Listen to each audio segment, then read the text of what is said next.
Siendo las 18:01, entonces damos inicio a la actividad de hoy día.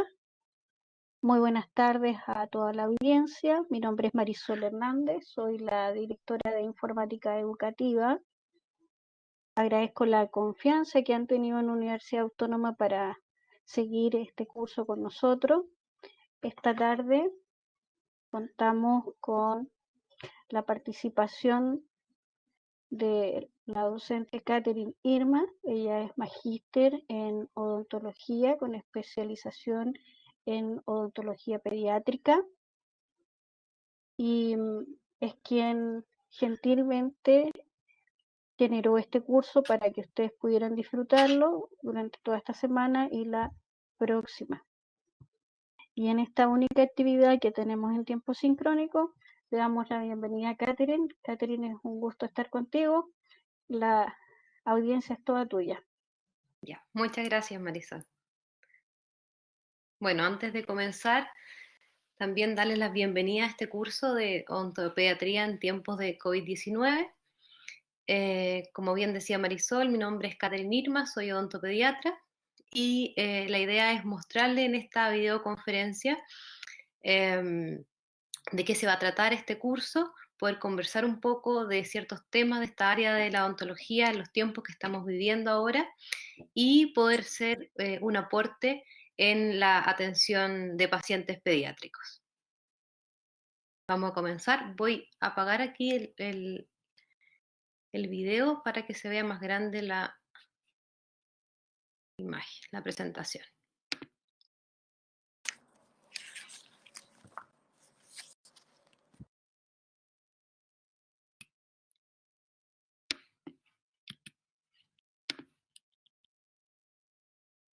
Bueno, primero como introducción, partir con esta foto, ya que aquí estoy en la consulta odontológica donde trabajo, donde antes, ¿cierto? Aquí atendiendo paciente pediátrico con guantes, ¿cierto? Mascarilla, los lentes, bueno, falta el gorro que generalmente utilizo, y cómo hoy en día estamos atendiendo y cómo las cosas han cambiado, ya donde no solamente estamos, ¿cierto?, con nuestro traje clínico, sino que además tenemos que tener una pechera, sobre todo esto, una máscara facial, otro tipo de mascarilla, entre otros protocolos, ¿cierto?, que vamos a ir hablando a lo largo del curso.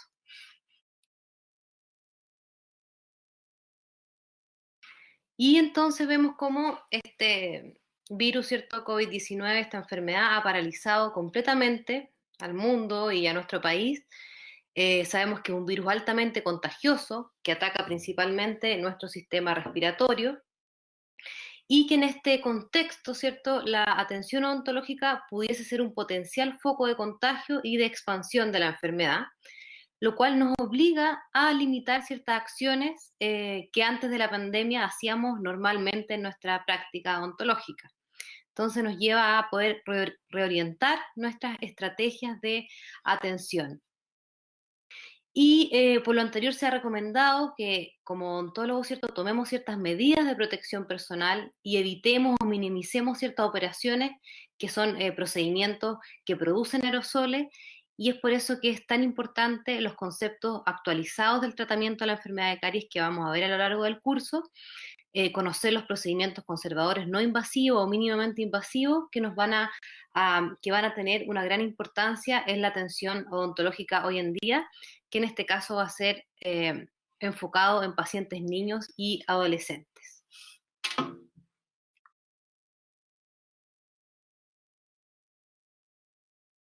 ¿Qué se va a estudiar en el curso?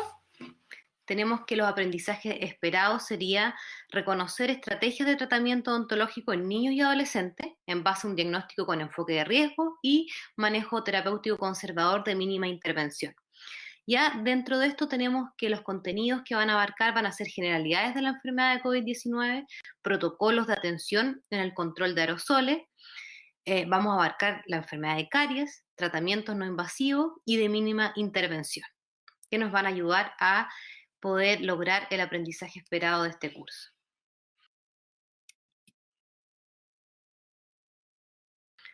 A modo de generalidades vemos cómo, bueno, a fines del 2019 se produjo este brote de neumonía con etiología desconocida, ¿cierto?, en China, y se fue viendo cómo en el pasar de la semana estos contagios fueron intensificándose en transmisión de persona a persona y hasta llegar a la pandemia que estamos viviendo. Como síntomas más comunes tenemos que ser informados que son fiebre, tos, opresión en el pecho, disnea, entre otros síntomas como mialgia, cefalea, entre otros. Dentro de las vías de transmisión que tenemos, las que se ha podido determinar que son el posible vía de transmisión principal sería el contacto directo, ya en base a la transmisión de gotas, que se habla de partículas de 5 a 10 micrones más o menos, las cuales en el hecho de estar en contacto persona a persona, ¿cierto? El hecho de hablar, ya viajan las partículas, estas gotas, ¿cierto? De la saliva más o menos a 2 metros. Toser incluso puede significar de 6 a 8 metros, siendo significativo si estamos, ¿cierto?, en un lugar cerrado.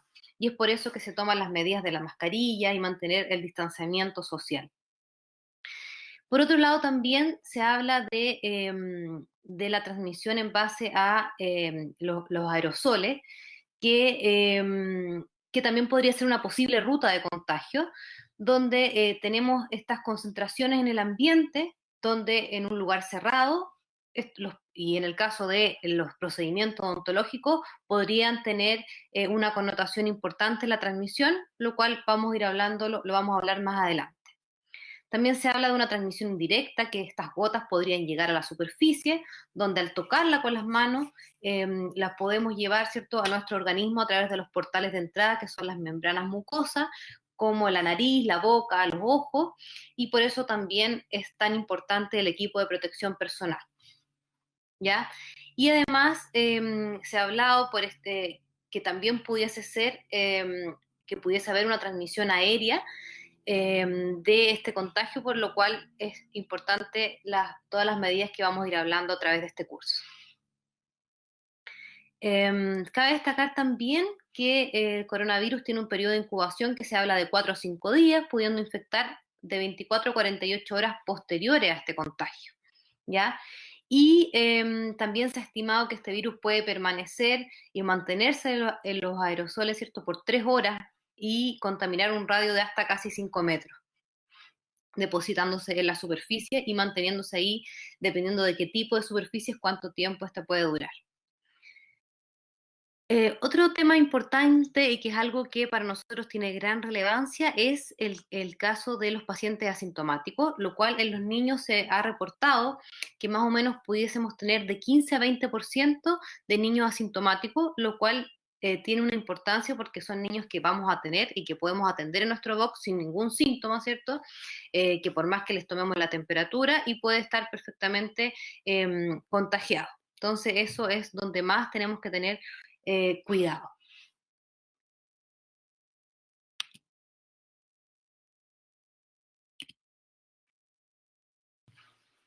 En el caso de los niños, tenemos que hay una baja tasa de esta enfermedad en menores de 18 años, ya se habla de un 2,4%, y como les decía, los casos asintomáticos son más frecuentes en niños y se habla de un 15 a un 20%.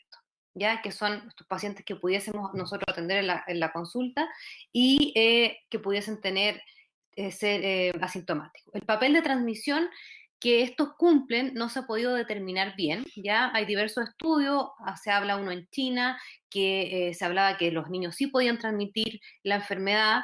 En Alemania también se realizó uno donde se vio la concentración viral, la cual sería similar tanto en niños como en adultos. Y también otro estudio relevante fue en Holanda, que hablaba de que en menores de 15 años hablaba que no tendrían la potencialidad para infectar como un adulto. Ya como les decía, es algo que todavía no se ha podido determinar. Respecto a este tema hay mucha información de muchas cosas y siempre van día a día saliendo porque es algo que es relativamente cierto nuevo. Tenemos que en general, como dijimos, la población infantil tiene un buen pronóstico y los casos se recuperan generalmente de 1 a 2 semanas después del inicio de la enfermedad. También se ha visto, y que hubo un reporte en Europa hace un tiempo atrás, de ciertos pediatras que hablaban de que había que tener atención sobre la relación del coronavirus con una aparición de una inflamación multiorgánica grave, que incluso puede llegar a la muerte de menores con esta patología, ya que es como una especie de síndrome de Kawasaki, que se relaciona con el virus porque en época de COVID se ha visto aumentado 30 veces más que en la época normal, ¿ya? Y ahí se vieron pacientes pequeños con boca erosionada, seca, glándulas inflamadas, y también en más del 50% problemas cardíacos, ¿ya? Entonces es algo de relevancia que hablaba de esta reacción que pudiese tener. Pese a eso, estamos hablando de que es dentro del poco porcentaje de niños que se ven afectados. A través del curso también van a ver ciertas recomendaciones que hizo la Sociedad Chilena de Pediatría para atención de niños que podemos extrapolarlo a la atención odontopediátrica, que van a ir pudiendo ver ahí en el curso.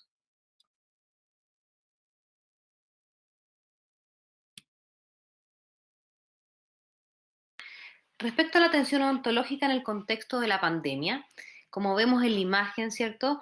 Se ha hablado cómo la atención y los procedimientos odontológicos en este contexto pudiesen ser un riesgo de contagio por la proximidad, ¿cierto?, que tenemos con nuestro paciente, con la vía aérea, con el personal de salud, y además por la transmisión, ¿cierto?, de la generación, perdón, de aerosoles que se producen con las intervenciones odontológicas. Entonces, se habla de que un paciente puede estar en fase de incubación o puede estar asintomático y pudiese ser un riesgo para el personal de salud, para el odontólogo o viceversa. ¿Ya? Ahora, entonces las recomendaciones en general se habla de que se debiese tratar este virus como un virus de transmisión aérea, lo cual se debiesen tomar todas las medidas del caso para la atención odontológica. Cosas importantes, creo, relevantes de hablar respecto a los aerosoles. Hay varias cosas, ¿ya? Primero, entender que los aerosoles son partículas sólidas o líquidas que están suspendidas en el aire, que se pueden dividir en gotas grandes o pequeñas. La mayoría de los investigadores se refiere a gotas pequeñas de menos de 5 micrones, ¿ya? Generalmente cuando hablan de aerosoles se habla de este tamaño, ¿ya? Y son estas partículas que estarían permanentemente suspendidas en el aire durante un periodo de tiempo variable, la cual ahí pudiese ocurrir esta transmisión, ¿cierto?, aérea. Tenemos que los procedimientos generadores de aerosoles es cuando se induce al paciente a producir aerosoles que con fuerza, por ejemplo, responden con tos o estornudo, como pudiese ser en procedimientos tanto médicos como dentales. ¿Ya? En los procedimientos médicos como intubación traqueal, bronquial, entre otros procedimientos, el paciente tose con mucha fuerza y libera una alta carga viral, ¿ya? Lo cual es distinta a la generación de aerosoles que pudiese ocurrir en los procedimientos dentales, ¿ya? Donde tenemos el paciente generalmente sentado, tranquilo, en el box. Aquí hay un poco de diferencia, sí, cuando vemos un paciente adulto o un paciente pediátrico que pudiese ser un poco más inquieto y que puede tender más, ¿cierto?, a toser o hablar más. Entonces vemos que estos procedimientos, intervenciones médicas y dentales, tienen igual una diferencia en la generación de aerosoles y como que se han metido los dos, por decirlo, como en el mismo saco. ¿Ya? Entonces eso es relevante igual de tener en cuenta, porque nosotros utilizamos estos aerosoles que formamos primero están diluidos, ¿ya? Porque la turbina genera cierto agua. Además tenemos una succión de alto volumen que se habla que recoge este 90% del aerosol que se produce y el otro 10% se dice que aterriza en la cara o en el cuerpo del paciente, y que ese porcentaje menor de eso quedaría como suspendido y dependiendo el flujo de aire que haya en el lugar donde se está atendiendo es cuánto va a permanecer. ¿Ya? Entonces, igual hay una diferencia importante entre la producción de aerosoles médicos, como les decía, que se pueden generar estos aerosoles al inducir al paciente a toser, siendo 1000 veces más el número de gota en comparación de una respiración normal. ¿Ya? Entonces, hasta donde se sabe, no hay una evidencia de que hable de que la exposición general de los aerosoles haya resultado en una infección de los pacientes por teniendo esta protección de personal y utilizando la succión de alto volumen. Ya no se ha demostrado esta transmisión de enfermedad. Y con la utilización, como les decía, de estos dos factores, además de la brevedad de interacción social que esto implica. Ya ahora, esto es un virus nuevo, estos estudios se han realizado con otro tipo de virus y de enfermedades que han ocurrido anteriormente. Es una enfermedad nueva, como les decía, que faltan datos, pero es la principal preocupación entonces va enfocado a estos pacientes entonces que pudiesen ser asintomáticos o presintomáticos y nosotros la verdad que como profesionales de la salud siempre hemos estado expuestos, siempre hemos generado aerosoles y estamos también acostumbrados a protegernos de diferentes patógenos, ¿ya? Entonces es importante que una de las cosas que más debemos ocuparnos y no distraernos con este tema de los aerosoles es preocuparnos del riesgo real que pudiese ocurrir, por ejemplo, en las áreas no clínicas, con dosis virales más altas, porque ahí van a estar los pacientes, van a hablar, pueden toser, estornudar, entonces preocuparnos de todo el personal que está en el área no clínica.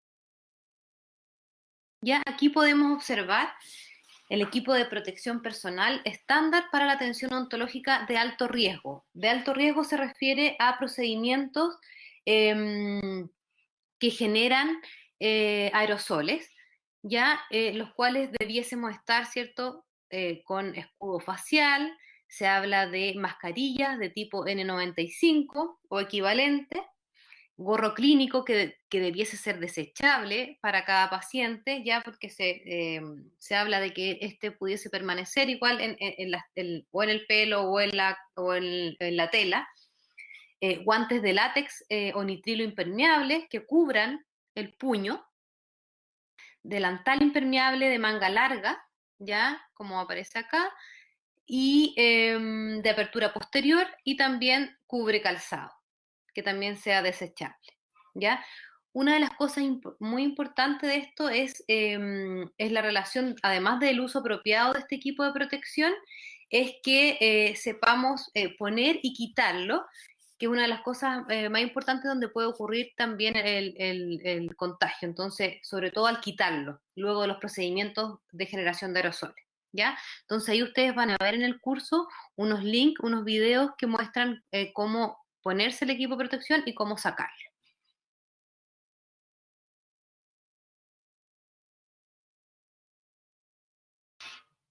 Ya respecto entonces a la mascarilla, se detalla en los estudios que va a depender según el tipo de generación de aerosoles. Si tenemos procedimientos que generen aerosoles, que se habla de partículas menores de 5 micrones, debiésemos utilizar la mascarilla profesional, ¿ya?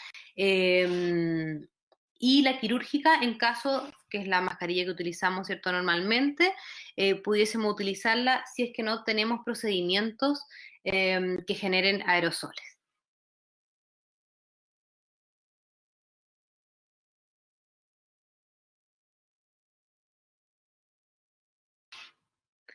Muy importante en la consulta odontológica seguir las recomendaciones eh, en todos los aspectos, ya con los pacientes, en la organización de los espacios, respecto a la bioseguridad y al personal clínico y administrativo. Como les decía anteriormente, que es importante es no dejar de lado ninguna de estas aristas, ya donde van a ir viendo a lo largo de este curso los distintos protocolos, tanto nacionales como internacionales, que se habla para todos estos puntos. ¿Ya? Vamos a ver algunos a continuación.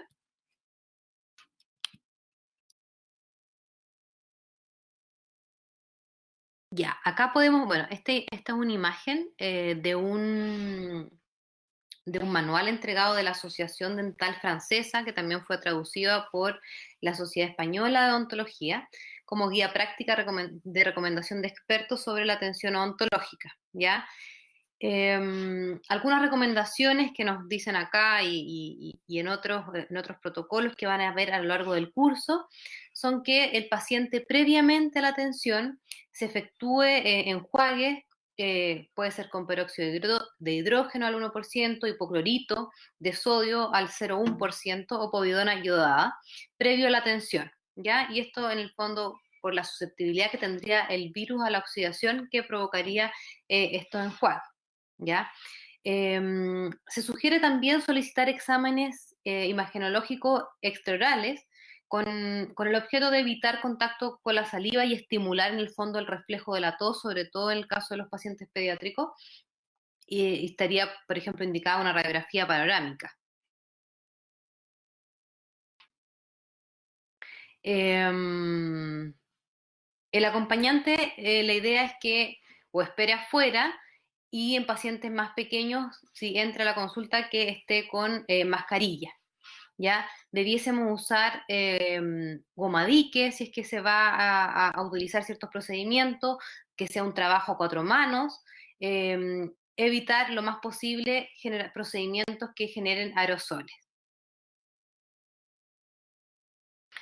También debemos mantener todas las superficies de la sala de espera limpias, con ciclos de desinfección, lavarse las manos, ¿cierto?, frecuentemente, de vital importancia también la desinfección de todas las superficies clínicas entre pacientes y la ventilación también de los espacios, ¿ya? Entre muchas otras recomendaciones que podrán ir viendo a lo largo del curso.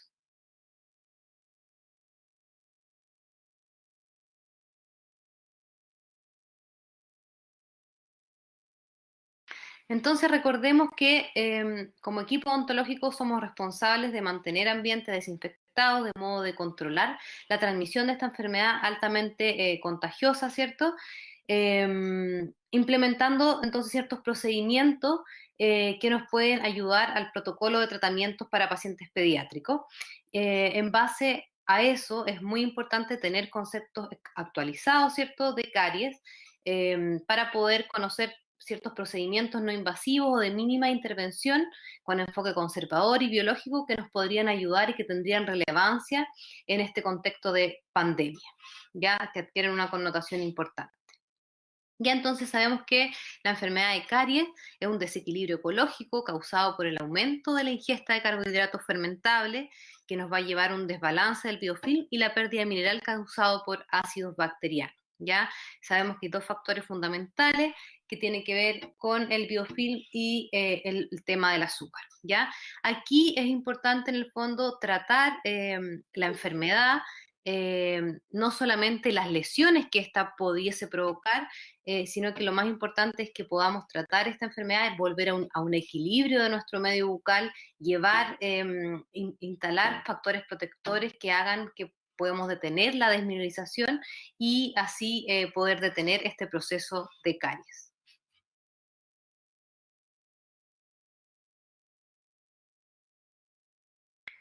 Respecto a la ontología mínimamente invasiva, sabemos que es una disciplina, ¿cierto?, que se basa en evidencia y que trata con procedimientos para la preservación del tejido. Es una filosofía conservadora, ya que está basada en el riesgo de caries del paciente, y en base a eso vamos a utilizar ciertas técnicas y ciertas terapias que nos van a favorecer para prevenir, controlar y tratar la enfermedad. Y aquí en esta imagen observamos un flujograma de tratamiento de la enfermedad de caries en época de COVID-19, lo cual es parte como del protocolo clínico en el control de aerosoles en la atención dental, que fue formulada por la Asociación Latinoamericana de Odontopediatría, ya por la ALOP.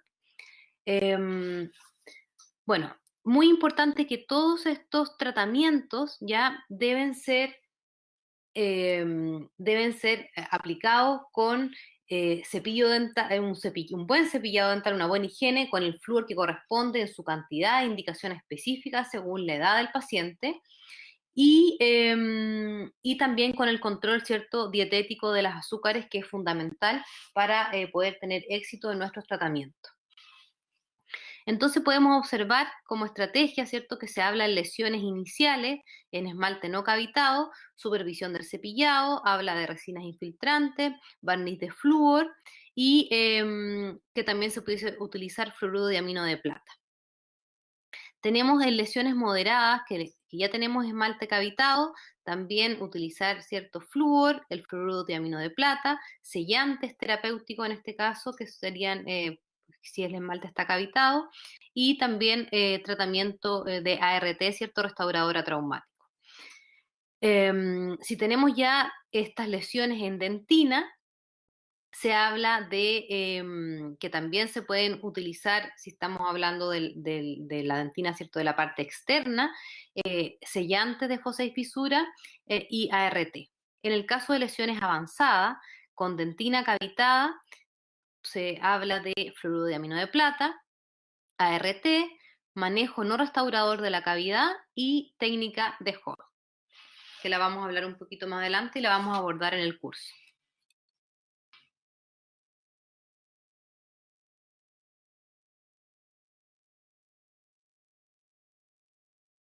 Aquí se ve, no se ven muy grandes las letras, pero bueno, les voy contando. Hubo un consenso que se realizó el año 2015, ya la International Caries Consensus Collaboration.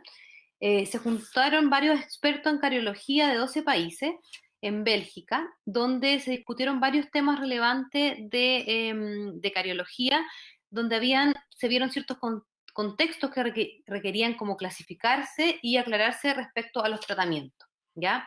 Y aquí se habla, bueno, primero se hablan de ciertos consensos como que la remoción no selectiva de dentinadura, o sea, eliminar completamente toda la dentina, tanto infectada como afectada, no estaría indicada y sería un sobretratamiento, ¿ya? Aquí también hablamos del concepto de remoción selectiva de caries, ¿ya? Donde se habla que puede ser adentina blanda o adentina firme, ¿ya? Aquí la idea sabemos que al hacer remoción selectiva de caries, cuando estamos ante una lesión de caries profunda, moderada a profunda, que tenemos un proceso pulpar reversible, ¿cierto? Debiésemos indicar esta técnica. La idea de esta técnica es eliminar entonces la dentina infectada, pero no la afectada, que sabemos que es capaz de remineralizarse y revertir el proceso de caries, ¿ya? Esta se hace principalmente ya en las zonas más profundas, luego de poder abrir, con instrumento manual, ¿cierto? Como la cuchareta de caries, ¿cierto? Afilada para poder remover el tejido infectado, ¿ya? Y hay dos conceptos importantes que hay que ver acá, que se habla de la dureza y de la fuerza, ¿ya? Que la dureza es como la característica de la capacidad de que este instrumento pueda hacer una marca o una raya en algo, y la fuerza necesaria para poder causar, en el fondo, esta marca o esta raya, ¿ya? Entonces, una de las mejores maneras, en el fondo, que el dentista clínico determine cuán blando, cuán dura está la dentina, ¿ya? Entonces, se habla que tenemos 4 tipos de dentina, ¿ya? La dentina blanda, que se va a deformar cuando la presionamos con nuestra cuchareta, y se va a deformar y fácilmente la podemos levantar, ¿ya? Ahí estamos ante una dentina blanda. Después se habla de una dentina la dentina coriácea, donde esta no se va a deformar ya fácilmente, pero la podemos levantar fácilmente con nuestra cuchareta de caries, ¿ya? No se va a requerir una fuerza. Después se habla que viene la dentina firme, que es la zona donde esta es posible, ¿cierto?, de remineralizarse. Es difícil poder determinar entre la dentina como coriácea o firme, porque no es muy susceptible como de poder saber bien cuál es, ¿ya? Pero esta es físicamente más resistente a la cuchareta, ¿ya? Y es necesario ejercer cierta presión con la cuchareta para poder levantarla, ¿ya? Y aquí se habla como de ese aspecto como de cuero. Y finalmente que tenemos la dentina dura, donde ya necesitamos un empuje o un instrumento, una fresa para poder levantar esta dentina, y donde vamos a escuchar este ruido dentinario que se hablaba antes, que debiésemos, que había que eliminar completamente todo y sentir este ruido dentinario, que ya sabemos que no debe ser así, ¿ya? Entonces se habla de una remoción selectiva a dentina blanda o firme, dependiendo de la profundidad que tenga la cavidad y del riesgo de exposición de la pulpa, ¿ya? Entonces, si es que vemos una lesión de caries muy profunda, donde tenemos riesgo de exponer la pulpa, vamos a hacer una remoción a dentina blanda, ya donde vamos a dejar en el piso, en la cara pulpar de la cavidad, eliminamos parte de la dentina blanda, pero dejamos un poco, ¿ya?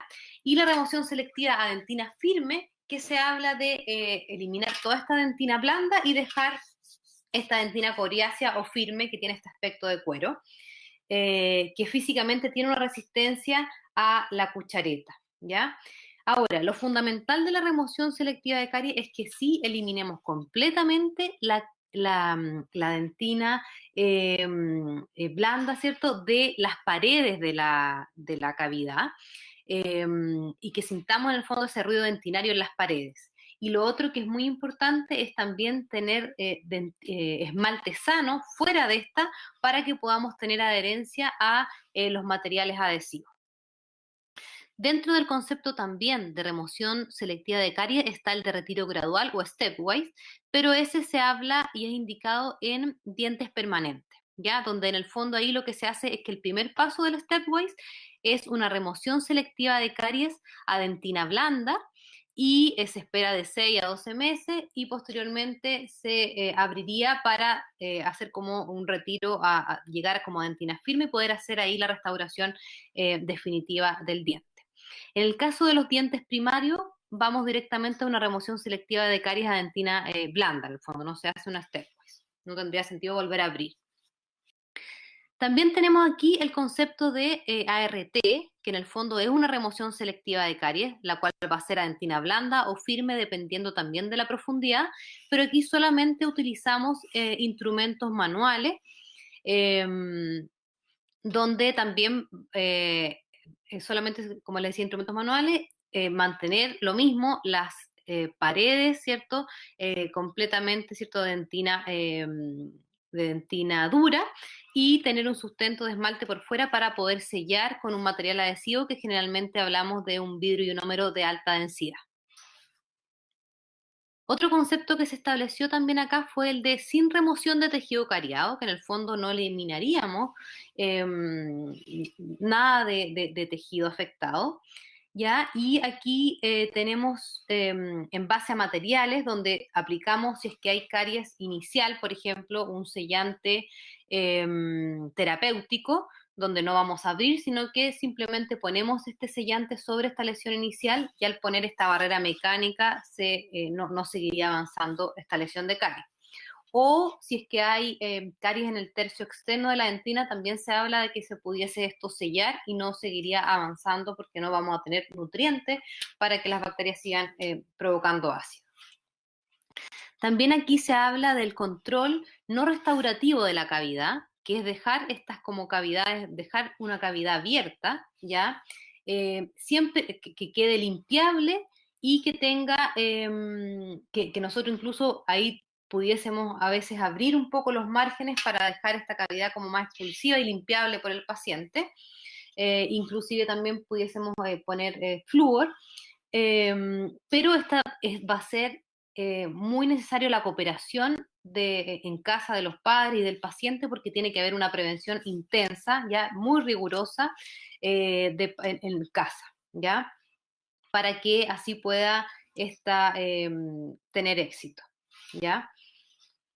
Y también se habla de la técnica de Holt, que la vamos a hablar, que en el fondo tiene que ver con el procedimiento de cementar directamente una corona de acero preformada en un molar primario, con una lesión de caries, envolviendo en el fondo toda esta superficie, que generalmente estamos hablando de una lesión de caries de 2 o más superficies dentarias, y esto al quedar completamente sellado, siempre y cuando tengamos, ¿cierto?, un proceso, un diagnóstico pulpar, ¿cierto?, reversible. Y esto, al dejarlo bien sellado, detendría el proceso de caries. Ya es un poco para complementar estos procedimientos mínimamente invasivos que estábamos hablando y que van a abordar en el curso.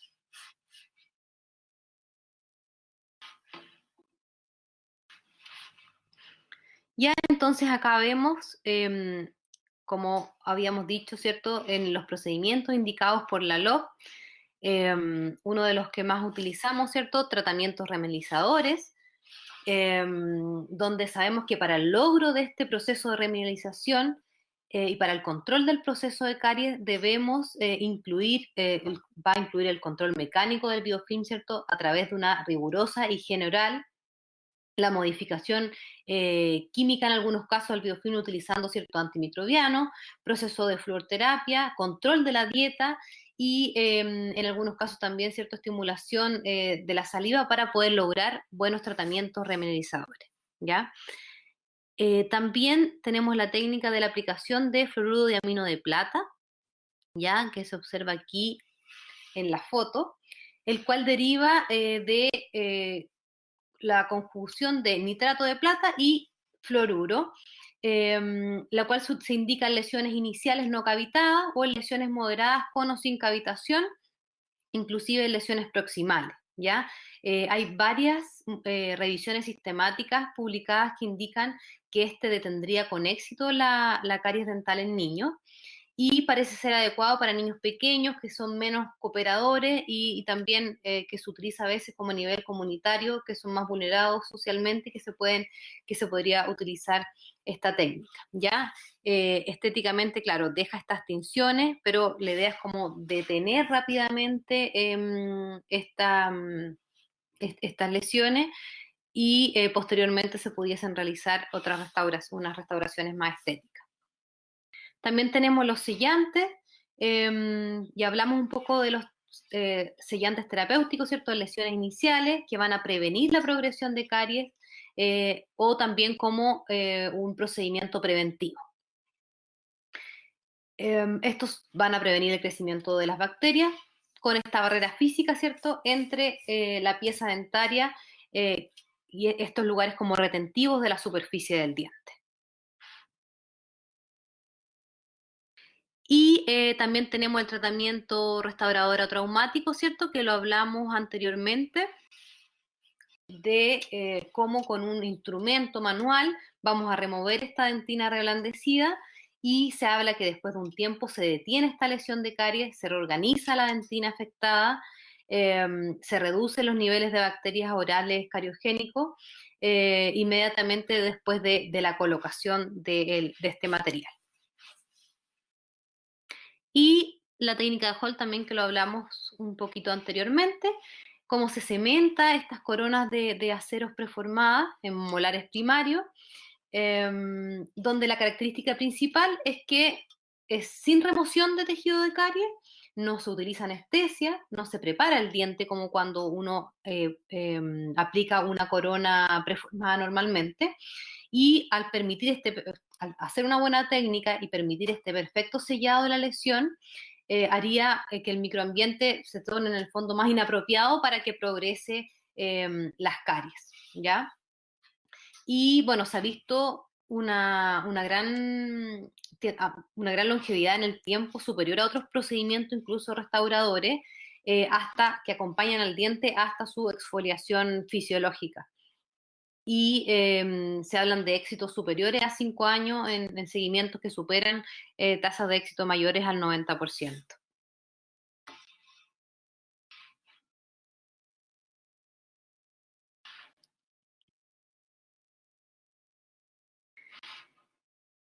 Bueno,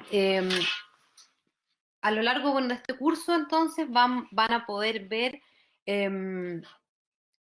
bastante información disponible. Como les decía, hay mucha información que todos los días va cambiando y va variando. Hay distintas normas nacionales e internacionales que hay que revisar respecto a la atención entonces odontológica en el contexto cierto actual, y cómo nosotros podemos desarrollar, que atendemos a pacientes pediátricos, ciertos tratamientos que pudiésemos controlar, evitando el uso de la generación de procedimientos con aerosoles en la medida que esto se pueda, ¿ya? como profesionales, como odontólogos, siempre hemos trabajado con normas de bioseguridad para evitar distintos tipos, ¿cierto?, de contagio. Entonces es importante que ahora lo tengamos presente, no es algo que sea distante a nosotros, sino que hay que ser más rigurosos en los nuevos protocolos y así poder contribuir a los riesgos de contagio que puedan haber y de esta manera, ¿cierto?, asegurar la protección de nuestra salud y la de nuestros pacientes.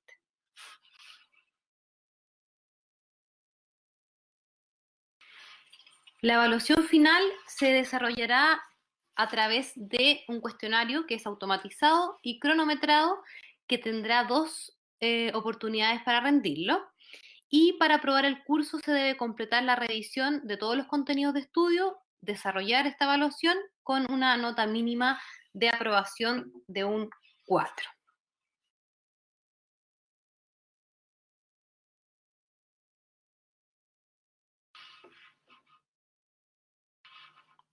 Ahí estamos. Voy a prender la cámara.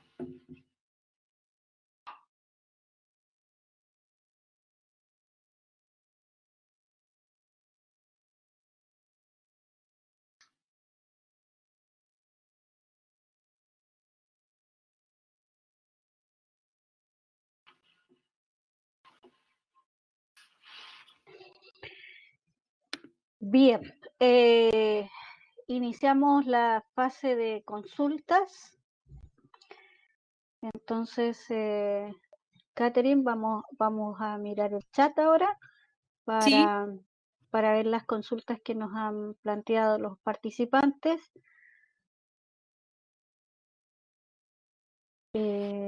Consuelo consulta, ¿la succión de alto volumen es el eyector que usamos siempre? depende, o sea, tenemos en general en el box dental, ahí está el suctor y depende de la fuerza que este tenga, generalmente tienen ambos. Pero va a depender en el fondo el que tenga en el box. Generalmente en el box dental debiesen estar ambos que tiene como el aparato especial que se ponen, pero depende el que tenga en el box, que generalmente están aptos para tener ambos tipos de succión y depende del nivel de fuerza que este tenga. Perfecto. Recientemente se cambió, dice Andrés, el protocolo de enjuague del paciente a povidona iodada diluida en agua. No sé si es una aseveración o es No una lo sé, no sé consulta. si quiso decir que se cambió solamente a ese tipo que fuese diluido. No lo sé. Tengo dentro del protocolo, de los últimos que vi, como les decía, son los que aparecen en el curso. eh, y bueno, igual hay una salvedad en el caso de los pacientes pediátricos, que no es fácil poder administrar estos enjuagues por el sabor que tienen. Yo no sé si lo hablaba en ese contexto, pero la verdad es que desconozco, no sé si fue una aseveración o qué. Ok. Seguimos. Patricio Cornejo, quería consultar sobre el mecanismo de acción de fluoruro diamino de plata, más detalladamente, si podía profundizar ahí. Ya. Bueno, este material lo que hace es, tiene una gran concentración primero de flúor y junto con esta concentración de plata, que lo que hace es em, provocar como una remineralización intensa que hace que detenga completamente la lesión, tanto por cambio de pH y por remineralización de la estructura dentaria, que hace que rápidamente, porque es un efecto muy rápido de remineralización de la estructura, deteniendo en el fondo esta formación, esta desmineralización de la estructura dentaria. Ya, y que Ok, tiene que ver en el fondo por la concentración tanto del flúor como lo que provoca este diamino de plata, también en alta concentración. De todas formas, Patricio, en el curso les envié, van unos papers específicos de cada uno de estos tratamientos que habla bien del mecanismo, más en detalle. Perfecto. Consuelo pregunta sobre si llega un paciente de ejemplo 4 años con pulpitis irreversible. Ahí el tratamiento para evitar los aerosoles y hacer una pulpectomía Pulpectomía. sería la extracción. Proceso le sirve. Ya, la verdad es que Consuelo, lo que se recomienda es tratar de evitar lo más posible la generación de procedimientos de aerosoles en la medida que se pueda, ¿ya? Eh, pero no es que no podamos utilizar en el fondo procedimientos con aerosoles y por eso también les hablaba un poco de que se ha puesto como en el mismo saco los procedimientos médicos como dentales respecto al tema, ¿ya? Entonces, si tomamos los resguardos necesarios, los protocolos que están indicados y el paciente hay que hacer un tratamiento pulpar, hay que hacer un tratamiento pulpar, ¿ya? Lo que sí, ¿qué resguardos tenemos que tener? La ventilación luego de que venga otro paciente, el instrumental rotatorio habría que mantenerlo estéril entre pacientes, ya, o sea, no podemos nosotros como práctica odontológica decir que eliminemos por completo en el fondo la generación de aerosoles, pero sí poder reducir lo más posible. Entonces, la verdad es que si llega un caso así, no es que tengamos que hacer la extracción, sino que hacer lo que corresponda de hacer eh, y tomando los resguardos del caso. Perfecto. Seguimos entonces. Rocío, tengo entendido que el protocolo de enjuague es peróxido de hidrógeno al 1%. Sí, es que en el protocolo hay como tres tipos de opciones de enjuague que se pueden utilizar y uno de esos sería el peróxido de hidrógeno. Eh, dentro también de los papers y de los protocolos que le envié, ahí aparecen los porcentajes y todo que eran los que están indicados. Perfecto. Camila dice, ¿la tinción del diamino se elimina con remoción de tejido o se puede eliminar con escáner, por ejemplo, y escobilla? La tensión. Se pueden, bueno, ambos, dependiendo primero del nivel de tinción que tengamos, igual hay que hacer un poco de remoción de parte del tejido y si es que tenemos zonas muy teñidas y si no, se puede poner incluso utilizar un poco de escobilla y sobre él la restauración dependiendo como el nivel de estética que podamos. En el fondo Perfecto. va a depender según el caso, pero si hay mucha tinción y es una zona que requerimos estética, habría que remover un poco, ¿ya? Pero en otras zonas que no sería necesario. Ok. Me imagino que este está un poco respondida en las anteriores por los papers que dices que están en el curso, pero Sí. la repito, ¿qué indicaciones hay al aplicar fluoruro de diamino de plata? Em, ¿Qué indicaciones, en qué sentido? O sea, lo que en el fondo se indica, habiendo lesiones moderadas, incipientes o moderadas, em, con lesiones activas, incluso también en lesiones incipientes, es posible indicar el fluoruro de amino de plata, porque es de fácil indicación, de fácil aplicación, incluso en pacientes a lo mejor más pequeños, que son menos cooperadores, es una técnica más fácil de poder utilizar y que se puede indicar sin problema. Ahora, está el tema estético de por medio, que no es menor, que ahí les mostraba la foto, pero se puede ocupar, tiene un gran éxito de detención rápida de caries, entonces lo podemos ocupar en una primera fase y después, por último, preocuparnos del tema estético. Pero en el fondo estaría indicado en lesiones desde incipiente hasta ya cavitaciones moderadas. Perfecto. María Victoria, ¿se recomienda eliminación de caries con gel en base papaína? ¿En qué casos? Em, Más que, a ver, el tema de la eliminación de caries con estos agentes como químicos es una opción que puede ser, pero la verdad es que lo que más se recomienda, más que utilizar esto, porque dicen que esta no abarcaría efectivamente solamente dentina infectada, sino que también podría tomar parte de la dentina afectada.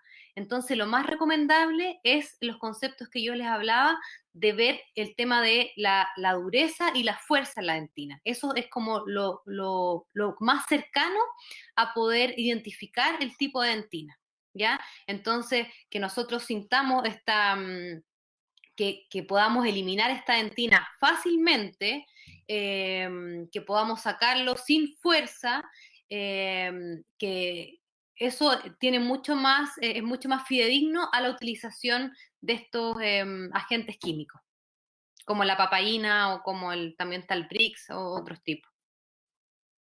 Ok. Ahí estoy leyendo igual.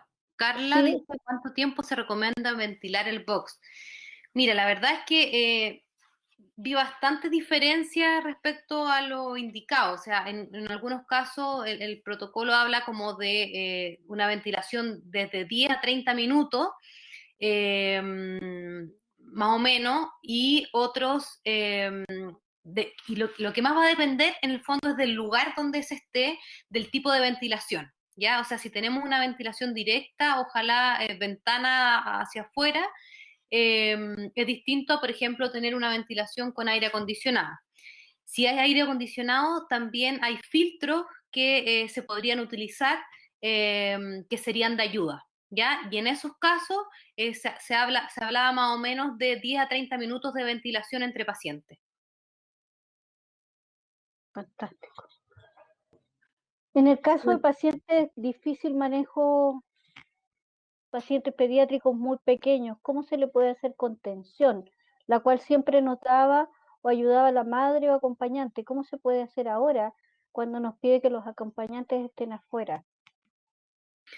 Sí, bueno, la verdad, Jimena, es que es una recomendación que el acompañante idealmente esté afuera. Ahora, en pacientes pequeños, la verdad es que los padres deben entrar. Eso es como si es que va un adulto acompañado, si es que, pero en el caso de los niños, los padres igual pueden entrar. La idea es que sea un acompañante, ¿sí?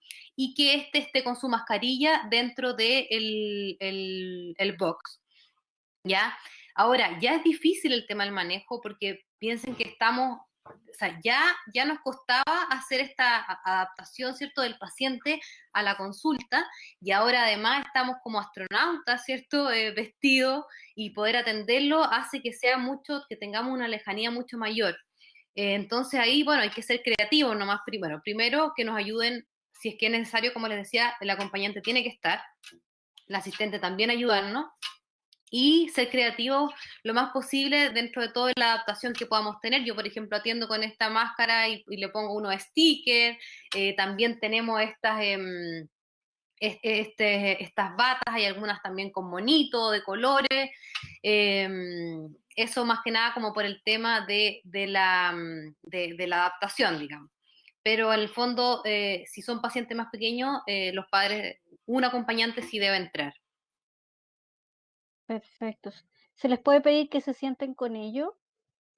Si es que en el fondo lo va a requerir, sí. La idea es que es tomar todas las medidas en el fondo del caso y como te decía, que el paciente, el acompañante que esté, ¿cierto?, con su mascarilla en todo momento. Lo mismo si el paciente, por ejemplo, va a salir del box a un lugar, por ejemplo, afuera a tomarle una radiografía o algo, también el paciente volver a ponerle su mascarilla. También hay flujos de pacientes que tenemos que manejar, horarios, ya no podemos tener el mismo flujo que antes, distanciamiento también dentro de la misma sala de espera, etcétera. Hay varias cosas que están dentro de los protocolos indicados en el curso. Perfecto.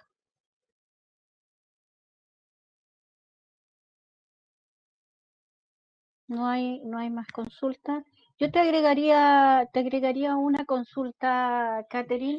Tal como tú comentabas delante, ya es difícil el tratamiento y la adaptación con niños pequeños. ¿Qué se ha dicho respecto de la atención de menores con autismo, que es un segmento importante de la población que está creciendo y que hay que atender también, y que para ellos ya ir al dentista es invasivo, y ahora, tal como tú lo comentabas, con todas estas nuevas medidas de seguridad? Bueno, la verdad es que dentro de, hay algunos, de hecho la LOP, que es la Asociación Latinoamericana, de hecho sacó unos protocolos de atención para pacientes en situación de discapacidad, de diferentes cosas que pueden tener. Y hay como algunos videos de acercamiento y la verdad es que tampoco es muy distinto a cómo atender a estos pacientes en época, en el fondo, no pandémica. Hay algunas técnicas, por ejemplo, de sensibilización que se habla, que es primero acercarlos a ellos en forma de fotos, de videos, previo a la atención odontológica. Eh, Después se hace una adaptación mucho más rigurosa, que el paciente vaya, primero va a conocer, va a ir un día, por ejemplo, a solamente estar en la sala de espera, después el siguiente día a sentarse, o sea, poco a poco como ir teniendo esta cercanía y poder conocer y sensibilizarse con el entorno dental. Perfecto. Y lo otro, bueno, que muchas veces estos pacientes pueden atenderse con estos protocolos y estas como sesiones de adaptaciones no farmacológicas, pero también en muchos casos requieren tratamientos bajo sedación profunda o anestesia general cuando se requieren ya procedimientos más invasivos. Claro, claro. Sí, justamente te lo consultaba porque me toca de cerca. Yo generalmente cuando a mi hijo, que él es Asperger, termina con sedación, no hay ninguna otra posibilidad de atención. Ya, no han intentado así como varias, como una adaptación como más rigurosa o otras técnicas, o se intentó y no resultó. No, no resultó. Ya. No. Bien, si no habiendo más consultas, más bien todos dan las gracias. Les agradecemos a todos la asistencia, la confianza en Universidad Autónoma. Muchas gracias, Catherine, por la oportunidad que nos brindaste, el material valiosísimo que creaste para este curso, y nuevamente agradecer al equipo de desarrollo corporativo que lidera Gustavo Nirlander, a los tutores sociales que los van a acompañar, y a la gente de diseño instruccional eh, que ayudó la DIE en este proceso. Muchas gracias, Catherine, y esperamos tener esta y otras ocasiones para compartir y entregarles a cada uno de ustedes una oportunidad de seguir formándose y actualizándose. Muchas gracias. Bueno, un gusto poder aportar a la odontología pediátrica y espero que les sea de ayuda, que sea un aporte y se entretengan con este curso. Muchas gracias a todos por los agradecimientos. Así es que disfruten el curso. Bien, hasta otra oportunidad. Muy buenas tardes. Chao Marisol, que esté bien.